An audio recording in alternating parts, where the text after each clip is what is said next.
안녕하세요. 저는 평소 사연을 즐겨 듣는 30대 후반 여자입니다. 몇 번이고 썼다 지웠다 하며 고민하다 큰 마음 먹고 사연을 보내봅니다.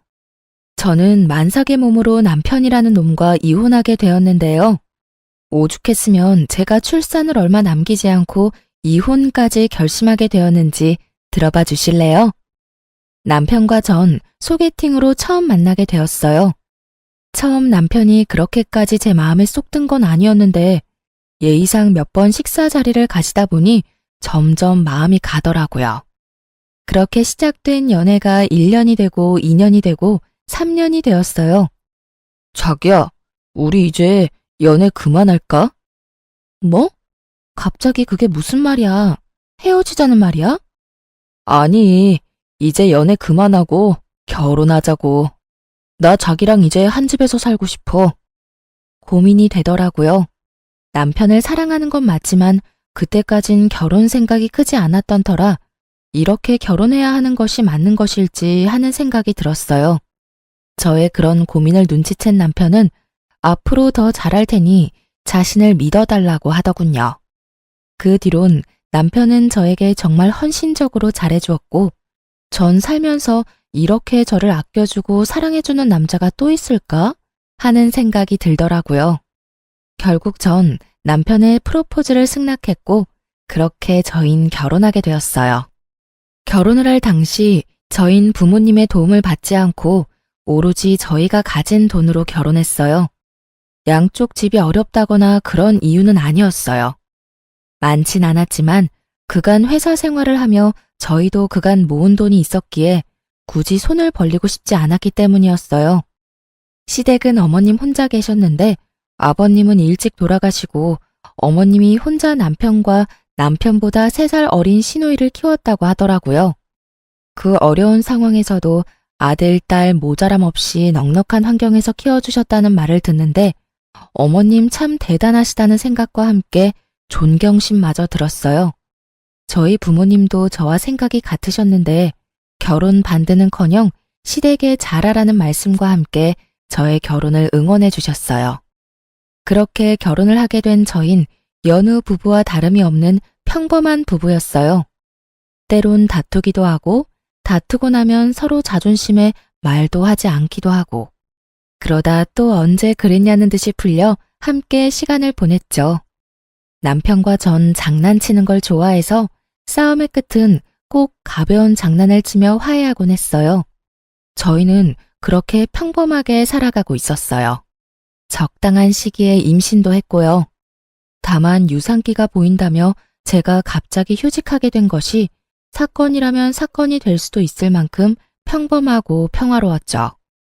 지금 생각해보니 그 짧은 순간이 결혼 생활 중 가장 행복한 순간이었네요. 존경스러운 어머님도 저와 장단이 잘 맞는 남편도 내면에 어떤 모습을 감추고 있는지 전혀 예상조차도 하지 못했으니까요. 그렇게 행복하던 어느 날 남편이 심각한 얼굴로 집으로 들어오더라고요. 대개 남편이 심각한 얼굴이면 돈 문제, 일 문제밖에 없더라는 이야기를 들었던 터라 전 의아했어요. 남편은 진급을 앞두고 있을 정도로 회사 일은 평탄했고 생활에 드는 돈도 마찬가지였었어요. 저의 휴직으로 인해 외벌이가 되긴 했지만 그것 때문에 남편이 부담을 느끼거나 그런 일은 없었어요. 월급과 비교를 한다면 적긴 하지만 이럴 때를 대비해 모아뒀던 돈이 있었던 터라 여유 있는 생활이 가능했기에 남편의 심각한 얼굴이 더욱 의아하더군요. 전 아무리 생각해도 다른 이유가 떠오르지 않았고 답답한 마음에 먼저 남편에게 물었어요. 여보, 무슨 일 있어? 표정이 너무 안 좋아. 그게 집에 일이 좀 생겼어. 정확히는 희정이가 사고를 쳤어. 아, 정말 미칠 것 같아. 아가씨가? 왜? 무슨 일인데? 주식을 하다가 일을 냈다네. 그냥 주식에 투자해서 까먹은 거면 그나마 다행인데 신용까지 써서 했는데 그 종목이 완전히 하락했나 봐. 그래서 강제 청산이란 걸 당했다고 하더라고. 그거 갚으려고 대출 내고 또 본전 생각나서 대출 내고 그렇게 해서 결국 다 잃었다나 봐. 빚만 남았다는데 그 금액이 꽤 크더라고.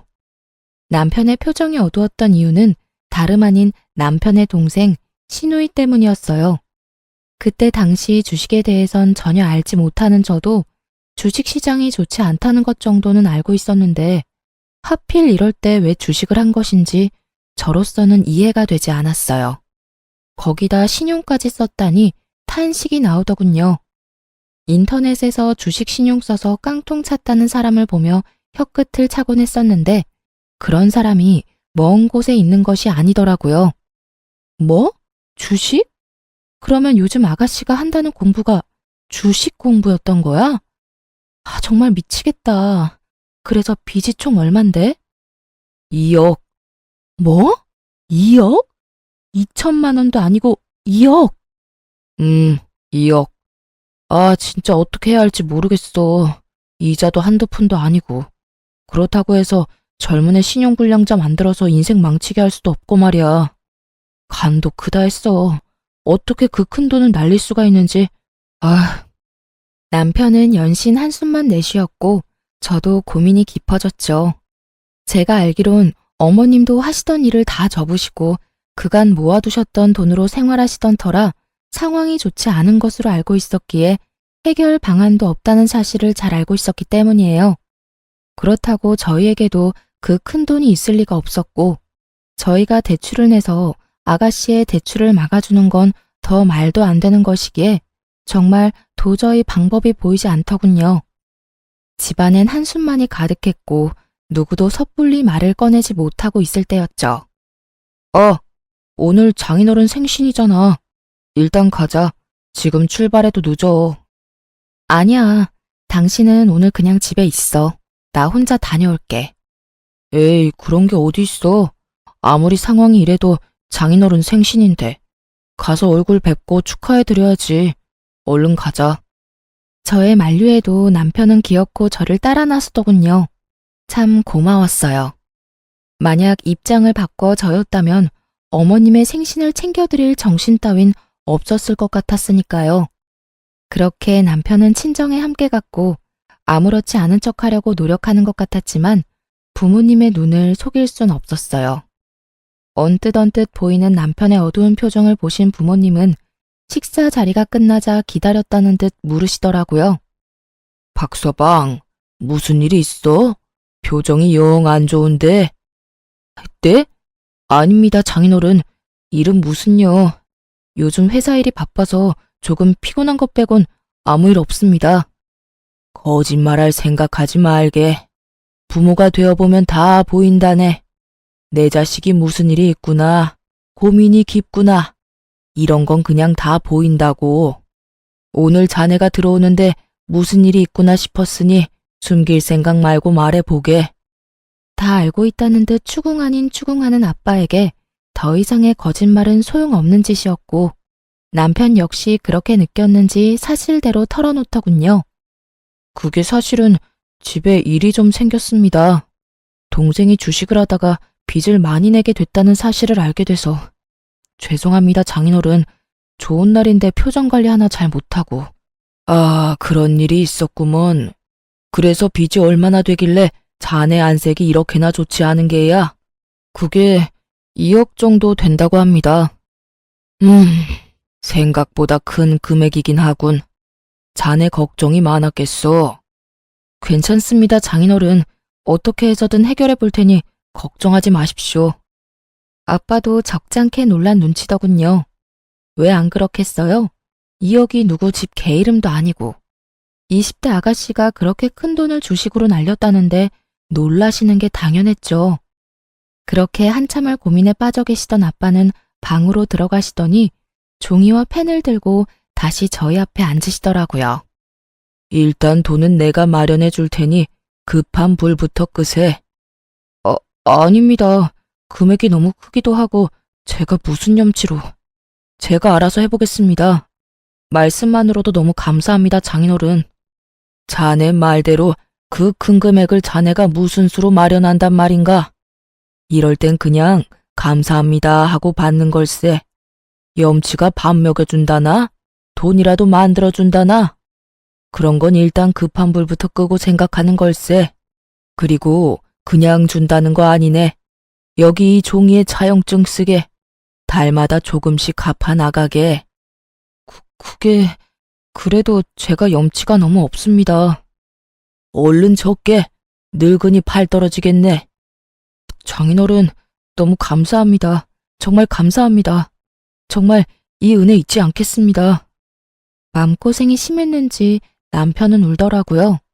이건 아니라는 생각도 들긴 했지만 차용증도 이미 썼고 재빠른 아빠가 이미 입금도 완료했던 상황이었기에 제가 나서서 뭘 어떻게 할 수 없는 상황이더군요.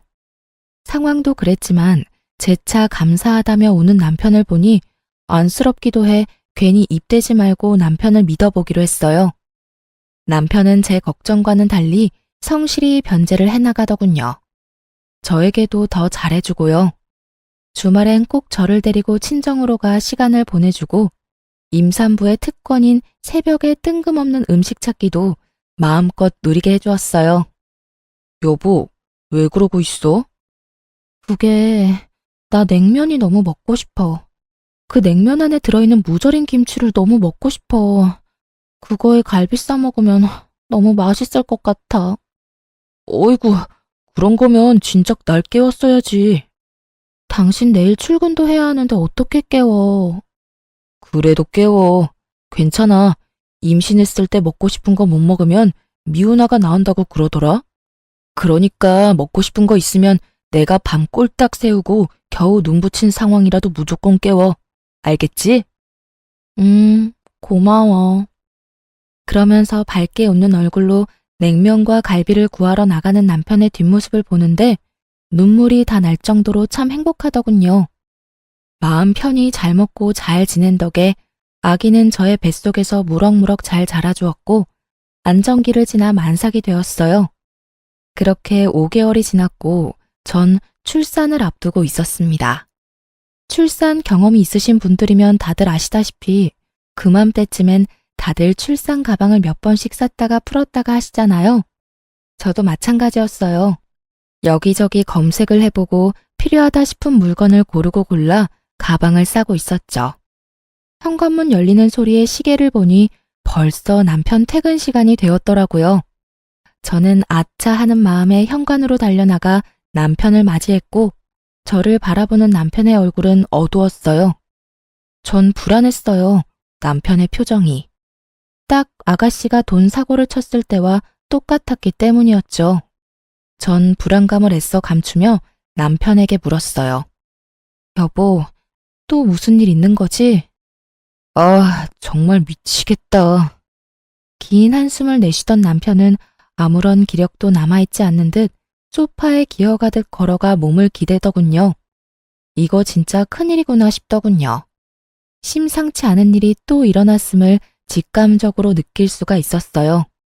전 남편의 입으로 나올 말이 겁이 나 차마 아무 말도 하지 못하고 있었고 상황이 답답한지 남편이 먼저 입을 떼더라고요.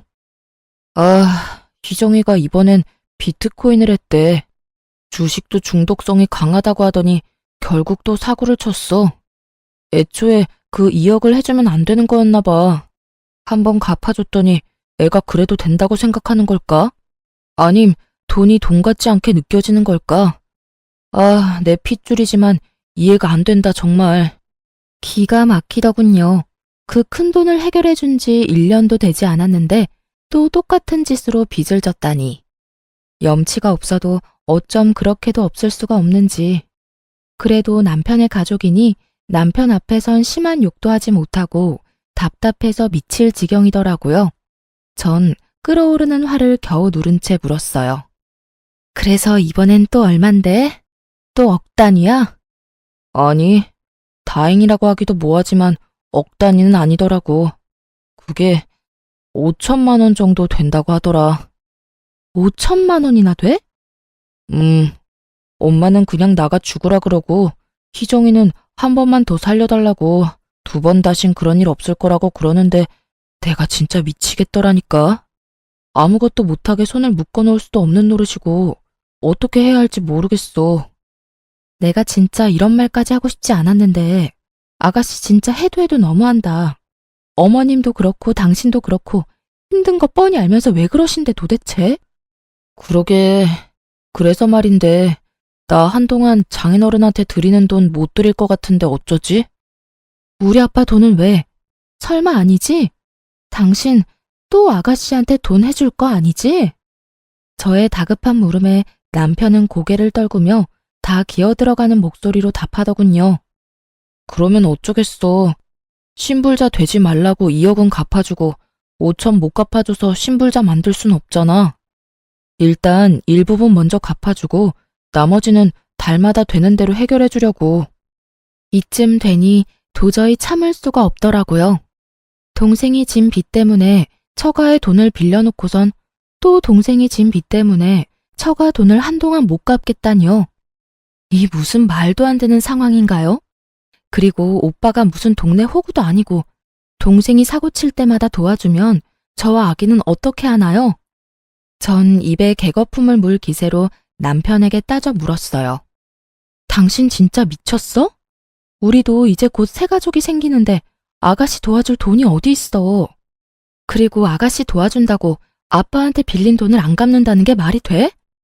안 갚는다는 게 아니라 한동안은 못 드리겠지만 급한 돈만 마무리되고 나면 다시 갚아 나갈 거야. 그러니까 당신이 말 좀 잘해주면 안 될까? 응, 안 돼. 절대 안 돼. 아가씨를 돕든 어머니를 돕든 그건 당신 마음이지만 무슨 일이 있어도 우리 아빠 돈은 빼먹지 말고 갚아. 난 분명하게 말했다. 아, 알겠어. 남편은 서운한 티를 팍팍 냈지만 전 양보할 수 없었어요. 드리던 돈을 줄인다고 해도 될까 말까 하는 상황에 한동안 못 드린다는 말은 앞으로도 드리지 않겠다는 말로 들렸기에 더욱 양보할 수가 없더군요. 이때 이혼을 했었더라면 그 더러운 꼴은 보지 않아도 됐을 텐데. 이때까지 저는 남편을 사랑했고 다른 문제도 아닌 아가씨 돈 문제 때문에 이혼할 생각은 없었기에 이 고비만 잘 넘기면 다시 평화가 찾아올 거라 믿어 의심치 않았어요. 하지만 제가 바라고 기대하던 그 평화는 찾아오지 않았어요.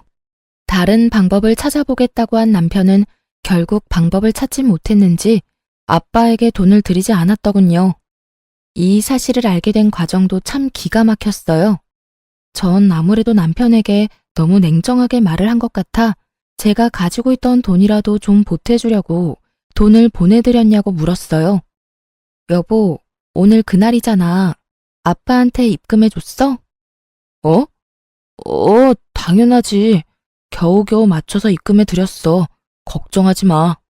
그래? 알겠어. 아가씨 일은 어떻게 할지 같이 잘 생각해보자. 알겠어. 남편의 적잖게 당황하는 모습과 대화를 피하는 모습이 수상하더라고요. 그래서 전 남편이 출근하고 난 뒤 엄마에게 전화를 걸었고 엄마에게서 입금이 되지 않았다는 말을 듣게 되었던 것이었어요. 저는 남편과 해결할 문제가 아니라는 생각이 들었고 바로 시댁으로 찾아갔어요. 시댁은 주택이었는데 무슨 일인지 대문이 열려 있길래 벨을 누르지 않고 그냥 들어갔고 마당에서 현관으로 걸어가는데 현관도 열린 것인지 집안의 대화 소리가 들리더군요. 대화의 주인공은 어머님과 시누이였는데 두 사람은 싸우고 있는 듯 했어요. 언성은 높았고 그 높고 큰 목소리 덕분에 두 사람의 대화가 더욱 잘 들렸어요. 엄마, 그냥 엄마가 돈 좀 해줘. 나 진짜 다시는 돈 사고 안 친다니까. 진짜 앞으로는 절대 이런 일 없을 거야. 그러니까 나 한 번만 좀 살려줘. 이거 사. 엄마가 돈이 어디 있어? 요즘 엄마도 일 다 접고 집에서 쉬는 거 알아 몰라? 없긴 왜 없어? 이 집 있잖아. 이게 진짜 미쳤나 봐. 달랑 하나 남은 집으로 네 빚이나 갚아달라는 말이야? 딱 5천만 원만 해주면 되잖아. 집 담보대출 받아서 좀 해결해줘. 너 진짜 미쳤어? 엄마는 딸보다 이딴 집이 더 중요해? 나 진짜 이러다 신용불량자 된다고. 하나뿐인 딸이 신용불량자 되면 엄마는 좋을 것 같아? 상견례 때부터 철이 없다 싶더니 시누이의 뻔뻔한 말을 듣고 있자니 저 미친 딸을 살려둔 어머님이 대단하다는 생각마저 들더군요. 아무래도 오늘은 날이 아닌 것 같아 돌아서는 순간 어머님의 대답이 제 발길을 멈추게 했어요. 기다려봐 이거사. 네 오빠가 처가에서 또 돈 받아온다고 했으니까. 2억도 해줬는데 그깟 5천 못 해주겠어? 그 말을 어떻게 믿어? 그러다가 새언니가 알게 되면 어떡해. 이번엔 네 새언니 모르게 혼자 가서 받아온다고 했으니까 일단 기다려보자. 어찌됐든 이 집은 절대로 못 건드리니까 그런 줄 알아. 이건 엄마 노후 자금이라고. 만약에 또 빌려온다 쳐. 그 돈을 또 언제 다 갚아. 그냥 엄마가 좀 해주면 안 돼? 네가 갚을 것도 아니면서 뭘 그런 걱정까지 하니? 그리고 그 돈을 설마 다 받겠어? 그냥 성의 표시로 몇 달 갚다 보면 인제 그만 갚으라고 하겠지. 혹시라도 그런 말 없으면 처가 가서 힘든 척 좀 하라고 하면 돼. 이제 애도 나오겠다. 자기 딸 힘들어질 게 뻔한데 그 돈을 다 받겠어? 그러니까 넌 앞으로 다신 주식, 코인 이런 거 할 생각도 하지 마. 알겠어? 정말 가관이었습니다. 애초에 갚을 생각도 없었다는 것도 기가 막히는데 또 친정에 빌붙을 생각이었다니 대화를 들으면 들을수록 모녀 사이가 맞는구나 싶더군요. 뻔뻔하기가 어쩜 그렇게나 똑같은지 웃음이 다 나더라고요. 만삭배를 해서 두 사람과 싸우기가 그랬던 전 일단 집으로 돌아왔어요. 뱃속의 아기만 아니었다면 당장 그 집구석에 들어가 다 엎어놨겠지만 혹시나 하는 마음이 드니 행동이 신중해지더라고요. 남편도 어머님과 같은 생각인지 궁금했고 일단 상황을 지켜보기로 했죠. 집으로 돌아온 저는 다시 생각에 빠져들었고 다시 생각해도 기가 막히더군요. 어떤 뇌구조를 가지고 있으면 저런 해결책을 찾을 수가 있는 건지. 아니, 애초에 그것이 해결책이라곤 할 순 있는 건가요? 그건 그냥 떠넘기는 거 아닌가요? 그것도 사돈한테 말이죠. 심지어 어머님이 대출된다는 사실도 놀라웠어요. 처음 시누이가 돈 사고를 쳤을 당시 입만 떼면 요즘 힘들다고 하는 어머님을 보며 상황이 아주 좋지 않아 대출이 불가능하다고 생각했는데 애초에 어머님은 대출할 생각도 없었다는 사실을 알게 되자 더욱 그 뇌구조가 궁금하더군요. 지금 일어나는 모든 상황 자체가 상식적이지 않았고 이 상식적이지 않은 상황을 정리해야만 하겠더라고요. 일단 남편이 어디까지 알고 있는 것인지가 중요했어요. 정황상 남편도 어머님과 한통속인 듯 했지만 혹시 모르는 만일이라는 것도 있기에 확실히 남편의 의중을 확인했어야 했죠. 정확히 확인해야만 남편과 이혼할지 아니면 시댁과의 연만 끊을지 결정되는 문제이기에 신중해야 했습니다. 무엇보다 뱃속에 아기도 있으니 더욱 신중에 신중을 더해야 했어요. 제가 생각에 빠져있는 사이 남편은 퇴근하고 돌아왔고 전 남편에게 아무것도 모르는 척 물어봤어요. 여보, 내가 혹시 몰라서 엄마한테 물어봤는데 요즘 우리 친정도 힘들다네? 생활비도 모자라는 상황인가 봐. 그래서 하는 말인데 어머님 지금 사는 집도 자가잖아. 거기 담보대출 받는 건 어때? 그 정도 집이면 5천 정도는 그냥 나오지 않아? 제 말에 남편은 눈에 보이게 움찔하더군요. 그 모습만으로도 남편의 의중을 알기에 부족함이 없었고 그 뒤로 남편의 입에서 흘러나오는 말들은 더욱 저에게 확신을 심어주었습니다. 그게 그 집은 엄마 노후 자금인데 건드리기가 좀 그렇잖아. 우리도 이제 아기 태어나고 나면 더 도와드리기 힘들 테고. 나중 생각하면 그 집은 건드리면 안 되겠다 싶더라고. 입을 확 찢어버리고 싶은 마음을 겨우 누르고선 남편에게 따지듯 되물었어요. 그게 말이 돼? 당신한테 빌려준 2억도 우리 아빠 엄마 노후 자금이었어. 그 돈은 받아가서 갚지도 못하고 있는데 어머님 집은 노후 자금이라서 안 된다? 그런 논리가 도대체 어디 있어? 심지어 아가씨 일이잖아. 우리 엄마 아빠는 자기 자식도 아닌 아가씨 빚 갚는다고 노후 자금 다 내놓은 판국에 일이 또 이렇게 됐으면 당연히 어머님이 나서야 할 때 아니야? 아니, 늦어도 한참 늦으셨지. 사실 2억도 우리 부모님이 아니라 어머님이 해주셨어야 했어. 내 말이 틀려? 최대한 언성은 높이지 않으려고 노력했는데 말하다 보니 저도 모르게 점점 언성이 높아지더라고요. 그런 제 모습이 남편도 거슬렸는지 급발진하며 막말을 쏟아내기 시작하더군요. 당신 지금 그까지 돈 좀 당신 친정에서 받아왔다고 유세 떨어? 그까지 푼 돈으로 유세 좀 떨지 마. 보고 있기 역겨우니까. 뭐라고? 역겹다니. 당신 어떻게 나한테 그런 말을 할 수가 있어? 당신 지금 완전히 다른 사람 같은 거 알아? 당신이 날 이렇게 만들잖아. 그리고 자꾸 이런 식으로 굴면 앞으로 절대 그 돈 안 갚을 수가 있으니까 알아서 해. 알겠어? 당신 진짜 웃긴다. 돈 빌려갈 땐 고맙다고 눈물까지 흘리면서 그 은혜 잊지 않는다고 하더니 이게 은혜 잊지 않겠다던 사람이 할 태도야? 돈을 안 갚는다고? 그걸 지금 말이라고 해? 그럼 말이지 방귀야? 임신했다고 오냐오냐 했더니 남편 무서운 줄 모르고 뭐? 논리? 어디서 논리를 운운하고 있어? 급발진해서 저보다도 더 언성을 높여대던 남편은 가쁜 숨을 한 차례 고르더니 더욱 충격적인 말을 하더군요. 당신 배불러서 이혼당하고 싶지 않으면 알아서 잘해. 무슨 말인지 알지? 이번에도 친정에서 5천만 원 받아오란 이 말이야. 생활비가 없든 노후 자금이 없든 난 모르겠고 무슨 일이 있어도 5천 만들어서 가지고 와. 알겠어? 그러게 좋게 대해줄 때 알아서 길 것이지 꼭 사람을 나쁘게 만들고 있어. 멍하더군요. 제가 들은 말이 진짜 현실이 맞는 것인지, 이 말들이 진짜 내 남편의 입에서 나온 말이 맞는 것인지, 한참을 멍하게 그 자리에 서 있었고 정신을 차려보니 남편 놈은 거실 욕실에서 씻고 있더라고요. 참 가당치도 않았어요. 시댁 인간들이 그따위 내구조를 가지고 있을 때 알아봤어야 했는데 남편 놈도 그 인간들이 별반 다르지 않은 인간이더라고요. 하긴 그 핏줄이 어디 가겠어요? 그 와중에 입고 출근했던 양복은 욕실 앞에 뱀 허물과 다름이 없는 꼴로 벗어났는데 전 저도 모르게 몸부터 움직여 그 양복을 집어들었어요. 치워야겠다는 이런 생각 따윈 없었는데 왜 그 양복을 집어든 것인지 아직도 모르겠지만 어찌되었든 전 양복 상의를 집어들었고 그 순간 상의 주머니에서 종이가 떨어지더라고요. 떨어진 종이는 다름 아닌 차용증이었어요. 분명 친정에 있어야 하는 차용증인데 왜 남편 옷에서 나오는 것인지 그 이유는 전화 한 통으로 가뿐히 알 수 있었어요. 여보세요? 딸, 이 시간에 웬일이야? 무슨 일 있어?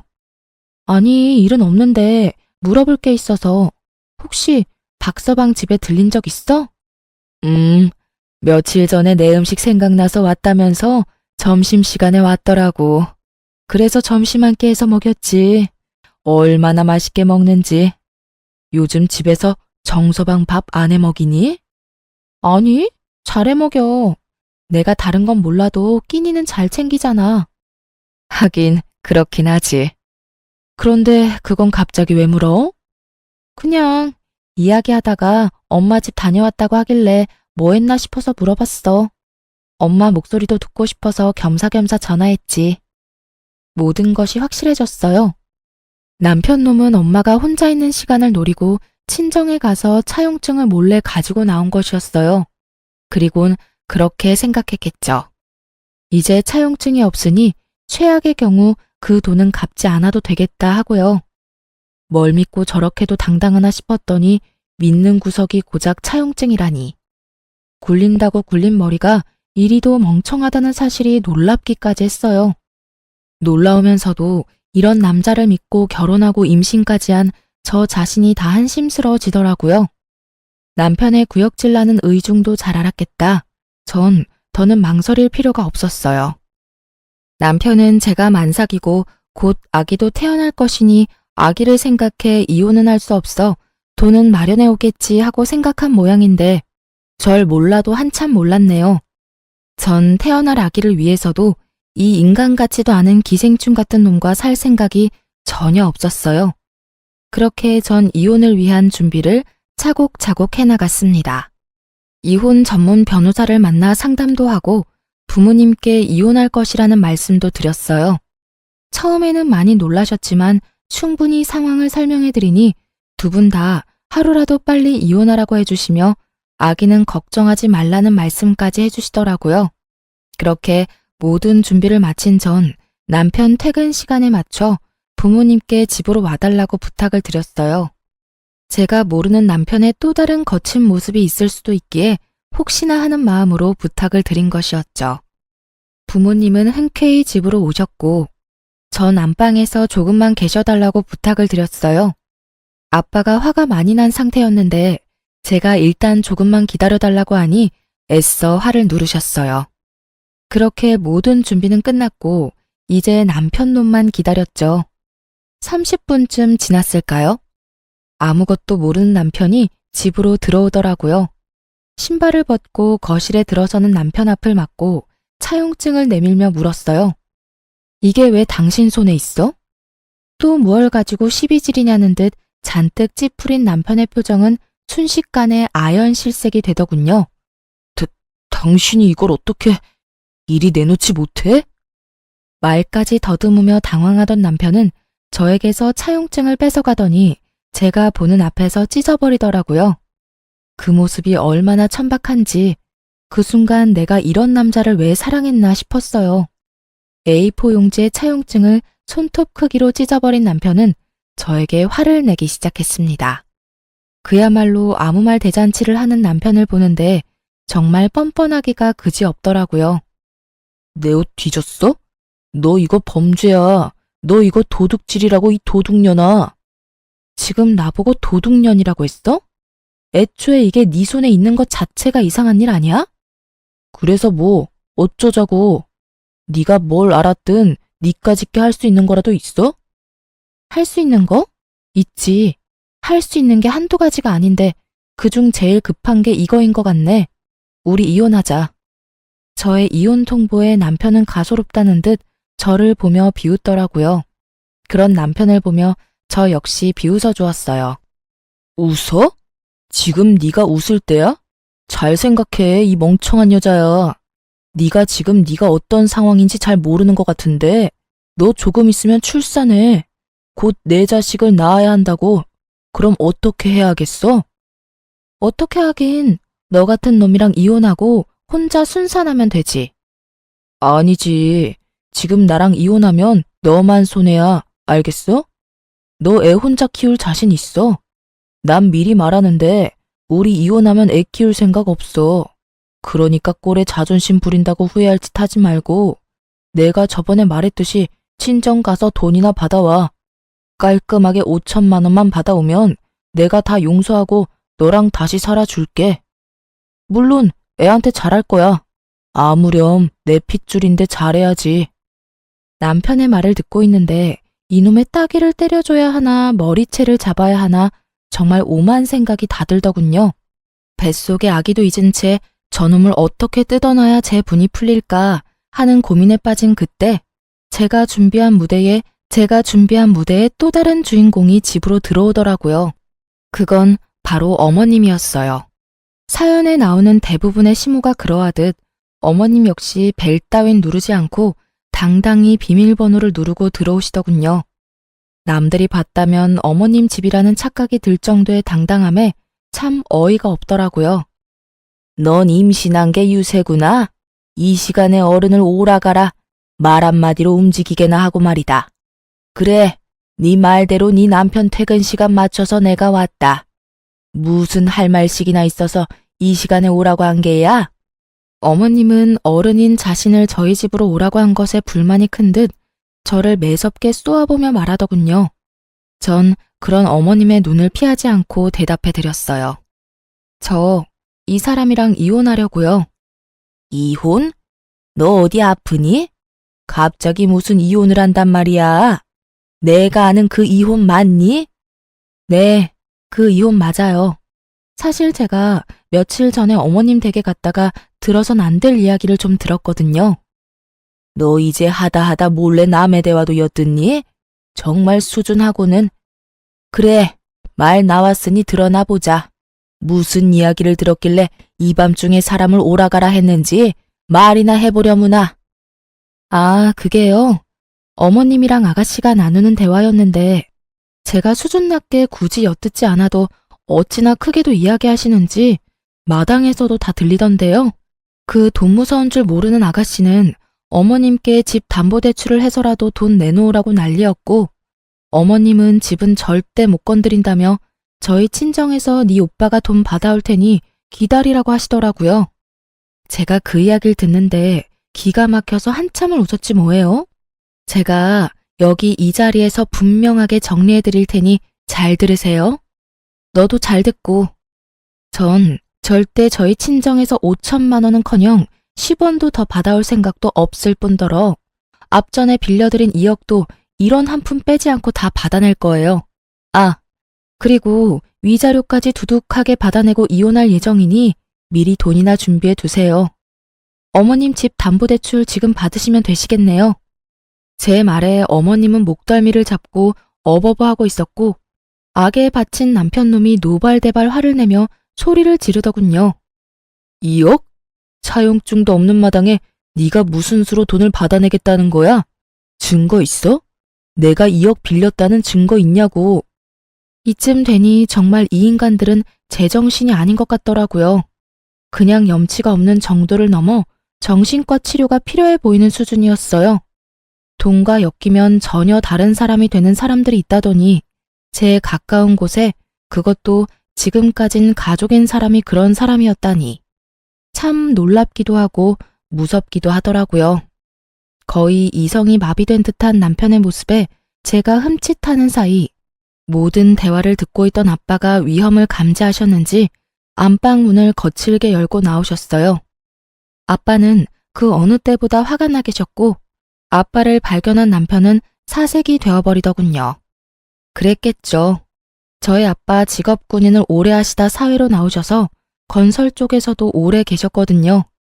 직급이 꽤 높았음에도 불구하고 현장을 워낙 좋아하셔서 현장에서 몸을 많이 쓰셨던 터라 몸이 아직 군인 시절 몸 그대로였어요.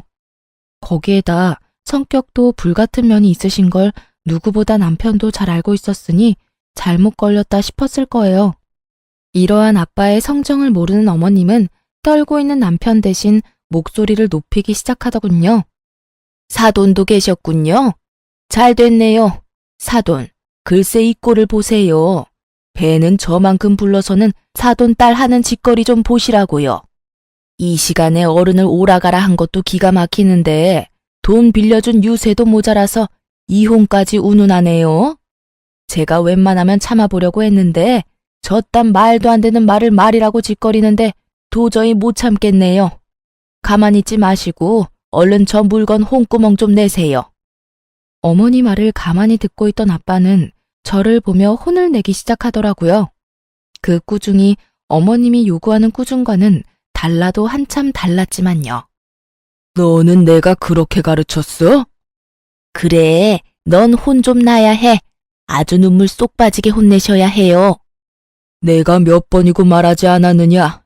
이럴 땐 욕을 하거나 욕을 하기 힘든 상황이면 침이라도 뱉으라고. 내 그리 똑똑히 가르쳤거늘. 하여튼 너는 마음이 그리도 약해서는 딸아, 이럴 땐 어른 대접도 해줄 필요가 없단다. 어른이 어른다워야 어른 대접을 받을 자격이 생기는 거야. 이런 것들은 짐승만도 못한 것들이라 그냥 똑같이 대해주면 돼. 알겠어? 사돈, 지금 말 다 하셨어요? 아, 이제 보니 이 물건이 사돈을 똑 닮아 이렇게 앞뒤 분간 못하고 말을 막 하는 거였네요. 그 어렵다는 사돈한테 뭐요? 짐승? 기가 막혀서 네 그냥 넘어가지 않을 겁니다. 사돈딸, 내가 아주 피가 마를 때까지 괴롭혀 줄 거란 이 말이에요. 이혼 생각도 하지 마세요. 안 해주면 그만인 이혼 누구 좋으라고 이혼한답니까? 그 어렵다는 사돈 돈을 맡겨놓은 돈처럼 막 가져다 쓰려고 했던 분이 누구였는지 이 아줌마는 기억도 나지 않는 것 같더라고요. 뻔뻔한 어머님의 말을 듣고 있던 아빠는 도저히 참을 수가 없는지 참았던 화를 버럭 내셨어요. 그 입 못 다물어? 가당치도 않게 지금 어디서 큰 소리야? 그리고 감히 지금 내 앞에서 누굴 괴롭힌다고? 내 웬만해서 한땐 가족이었던 사람들이라 참으려고 했는데 모자간에 사이좋게 지금 당장 콩밥 먹게 해줘? 우리가 콩밥을 왜 먹어? 우리가 뭘 잘못했다고? 몰라서 묻나? 아, 이걸 아직 안 보여줬네. 그러니 그렇게 목소리가 크지. 우선 이거부터 보고 다시 이야기라는 것을 해볼까? 아빠는 손에 쥐고 계시던 차용증 원본을 내밀었어요. 그래요. 사실 아까 남편이 찢은 차용증은 복사본이었고 원본은 아빠가 가지고 계셨던 것이었어요. 차용증이 남아있음을 안 어머님은 얼굴이 사색이 되어 아무 말도 하지 못하더군요. 그런 어머님을 보며 아빠는 긴 숨을 내쉬며 흥분을 가라앉히고 그래도 최대한 예의를 갖추고 말하려고 노력하시더라고요. 내가 이런 날이 올 줄 알고 그랬던 건 아니었는데 혹시나 하는 마음에 바로 공증이라는 걸 받아놨어요. 그리고 굳이 이 차용증이 아니더라도 입금 내역이 고스란히 남아있는데 어찌 그리 않지 앞도 모르고 그렇게 행동할 수 있는 것인지. 차용증을 자세히 읽어보긴 했는지 모르겠지만 사돈, 여기 이런 조항이 있습니다. 갑이 원할 시엔 이자까지 쳐서 무조건 일시불 상환을 한다. 전 일시불 상환을 원하고 기한은 넉넉하게 일주일 드리죠. 들어보니 집 담보대출 가능하다고 하던데 서류만 잘 갖추면 하루 만에도 대출은 가능하니 제법 여유로우실 겁니다. 아빠의 단호한 태도에 남편과 어머님은 그제서야 무릎까지 꿇고 싹싹 빌기 시작하더군요. 닭똥 같은 눈물까지 흘리면서요. 아이고, 사돈, 이러는 법이 어디 있습니까? 갑자기 그 큰 돈을 어디서 구한다는 말입니까? 네, 장인어른, 그렇게 큰 돈 저희 집에선 나올 구멍이 없습니다. 제가 오죽하면 처가에 손을 벌렸겠습니까? 제발 한 번만 용서해 주십시오. 담보대출 받으라고 방금 말하지 않았나? 내 알아보니 그 집 담보로 대출 받으면 돈 갚고도 충분히 남아서 위자료 줄 돈도 되더군. 그러니 무조건 일주일 내로 갚아. 사돈, 그 집은 제 하나 남은 재산입니다. 제 노후 자금이라고요. 그 집까지 손대면 제 노후는 어떻게 한답니까? 그러지 말고 한 번만 더 도와주세요. 이제부턴 다달이 빠지지 않고 이 녀석이 갚아나갈 겁니다. 너 잘 갚을 수 있지? 맞습니다, 장인어른. 제가 돈이 급해서 정신이 잠시 나갔었나 봅니다. 이미 베풀어 주신 은혜가 큰데 그걸 잊고 이딴 짓이나 하다니. 저 정말 많이 반성하고 있습니다. 딱 한 번만 더 기회를 주시면 안 되겠습니까? 정 마음이 풀리지 않으신다면 손주 생각해서 한 번만 더 기회를 주십시오. 듣고 있기도 힘들었던 저는 이때껏 이 모든 상황을 녹음하고 있던 휴대전화를 보여주며 말했어요. 지금 와서 이래봤자 아무 소용이 없어. 지금까지 모든 상황 녹음 다 해놨거든? 이 녹음 파일도 변호사분 드릴 거니까 그런 줄 알고 미리미리 위자료 준비해놔. 여보, 제발 이러지 마. 당신마저 이러면 난 어떡해 해. 뱃속의 아기 생각해서라도 한 번만 다시 생각해봐. 응? 내가 앞으로 정말 잘할게. 이런 일 있기 전까진 우리 정말 좋았잖아. 당신이 원하면 나 우리 집에 다신 상관 안 하고 남남처럼 살 수도 있어. 그러니까 한 번만 다시 생각해봐. 몇 번을 다시 생각해봐도 내 결심은 바뀌지 않으니까 그런 줄 알고 위자료 준비해놔. 애 걱정하지 말고. 그렇게 말한 전 부모님과 함께 친정으로 갔고 친정에서 이혼을 진행하게 되었어요. 부모님께는 그런 모습을 보여 죄송했지만 혼자였다면 꽤 많이 힘들었을 이혼 소송이 부모님 울타리 안에 있으니 그래도 견딜만 하더라고요. 남편은 끝까지 구질구질하게 시간을 끌었고 저의 비싼 변호사님 덕분에 생각했던 것보단 빨리 승소하게 되었어요. 그렇게 전 이혼을 하게 되었고 위자료도 생각했던 것보다 많이 받았어요. 물론 부모님의 피 같은 돈도 이자까지 쳐서 다 돌려받았고요. 제 위자료와 부모님의 돈은 결국 전 시모의 집을 처분해 주더라고요. 왜 굳이 처분을 했을까 하고 궁금했는데 동네 분들께 전해 들은 말론 그 사이 전 시누이가 또 사고를 쳤다고 하더군요. 대출로는 충당이 안 되는 금액이라 집을 처분했어야만 했고 전셋집은커녕 월세집으로 이사를 했다고 했어요. 그 말을 듣는데 월세집까지 털어먹어야 그 손가락이 멈추려나 하는 생각이 들더군요. 그것이 마지막으로 그 인간들의 소식은 들을 수가 없었어요. 굳이 듣고 싶지도 않았고요. 이혼하고 난 뒤 2주일 정도 지났을 때 전 출산을 했어요. 정말 하늘이 노랗게 변한다고 하더니 전 노랗다 못해 하늘 볼 정신도 없더라고요. 아, 정말 이러다 큰일 나겠구나 하는 순간 아기가 세상 밖으로 나왔고 전 딸아이를 품에 안게 되었습니다. 그때 처음 든 생각이 다른 것도 아닌 엄마도 이렇게 힘들었을까? 였어요. 말로만 듣던 출산을 직접 하고 나니 정말 엄마가 대단하다는 생각밖에 들진 않더군요. 그렇게 제가 철이 들게 만들어준 딸은 4.5kg로 아주 건강한 딸이었고 자연분만을 한 저 자신을 뿌듯하게까지 느끼게 해주는 우량아였어요.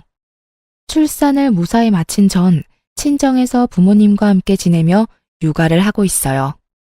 그 건강하던 딸은 어느새 3살이 되었고 젖살이 빠진 지금도 여전히 우량하답니다.